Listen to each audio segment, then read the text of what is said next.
that everybody's doing good. I just wanted to come in here really quickly to offer a few little thoughts. I'm kicking back in my couch today.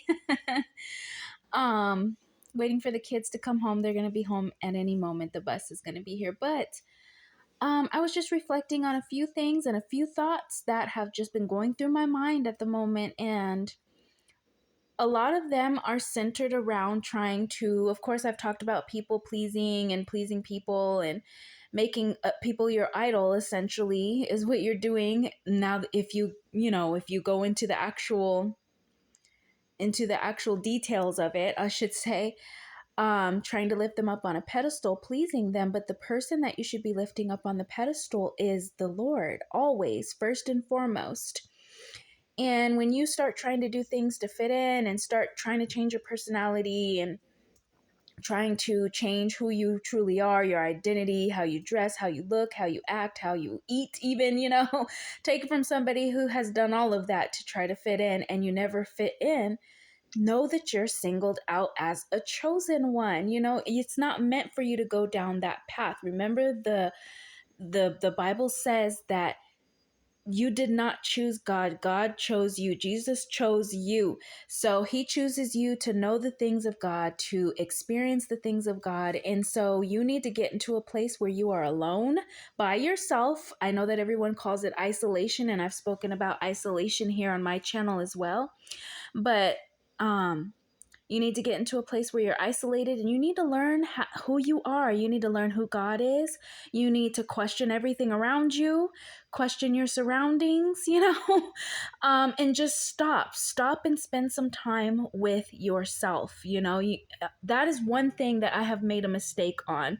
Me and my daughters were talking the other day, and I like to talk to them about things that happen to me that I don't want to happen to them, and we were talking about relationships.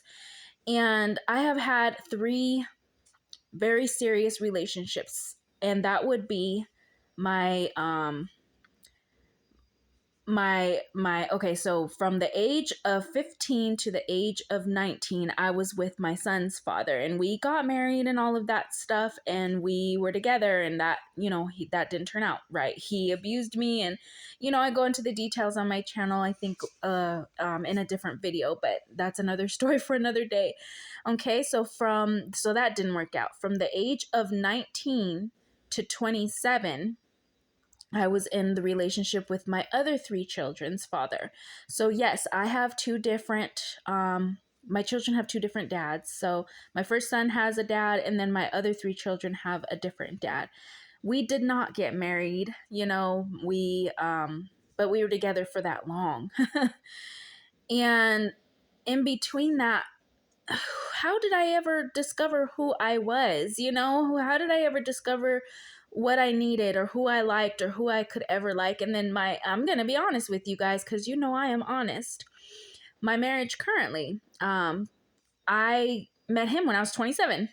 So think about it. From the age of 19 to 27, I was with their dad. From 27 to now I'm 35, I have been with my current husband. But I did spend time alone in God between that time, but I still feel like it wasn't enough. It wasn't enough for me to really know what I really wanted in a marriage, what I really wanted to know, what I really wanted in a man, and what I really wanted, not putting my husband down. That's not the point of this video, but it's the truth. I want you guys to know the truth. I'm transparent on this channel, and I'm just sharing my experiences. And so being in a relationship all my life, I really didn't get to discover who I was. I didn't get to experience anything. I've been a mother since I was 16 years old. You know what I'm saying? So take it from somebody who has been the person that has conformed to other people to make them happy, to feel some sort of happiness, to feel some sense of somebody wants me, to feel like somebody needed to rescue me, kind of thing, And that's not the case. You need to get in a place where you are by yourself. It's just you and God, even if you don't have any friends to help you and support you, because that's 9 times out of 10 the case. When you go into isolation, you don't have a lot of people you can talk to, or a lot of people that are your friends. I mean, if you can truly call a friend in this day and age, or any time in your life, really, you are blessed. You have something that a lot of people have never had. I've never had a true friend. I'm just being honest with you guys. I've never had a true friend. And so what I'm trying to tell you guys is stop trying to people please, stop trying to fit in, stop having the fear of rejection in your heart that people are rejecting you because you don't fit into this conversation, or you're not talking about this person, or you don't want to even invite the negativity into your life or into your heart because you emotionally can't handle that. You really can't. You're trying to find and hold on to your peace, especially when you come into Jesus. You have a peace that you want to hold on to. You protect it. You guard your heart. You no longer let all of the foolishness and the shenanigans come into your heart and your life and wreak havoc anymore. You don't allow the people to come sit at your table and wreak havoc. Of course, you want them to have their own table, and you love them, and you want them to be blessed, and you want them to have a life in Jesus and a purpose and a call, and you want them to let go of the things that they're holding on to in the world. But you just know that they burned you in some way. You don't trust them in some way. So you want them to sit at their table while you have your table. You know what I mean? And so get in a place where you are with God. Learn of God, get in his word, learn who he is, learn his character, and learn who you are. That is okay. That's okay. You guys can hear my kids. Know that you are chosen out. Know that you are called out to do something. Sorry guys, doing a video. Know that you guys are called out and chosen to do something that is apart from what everyone else is doing. You are different. You're set apart, and that's okay. Actually, that you have entities that are always after you. You have good and you have evil, which is God, and you have the devil. And they're fighting for you because they know, the devil knows who you are. He knows who you are, and he's trying to fight for you to come on his side, or he's trying to bring you down in any way that he can, because he knows your potential. He knows you have a calling in God, and God, of course, is going to fight for you.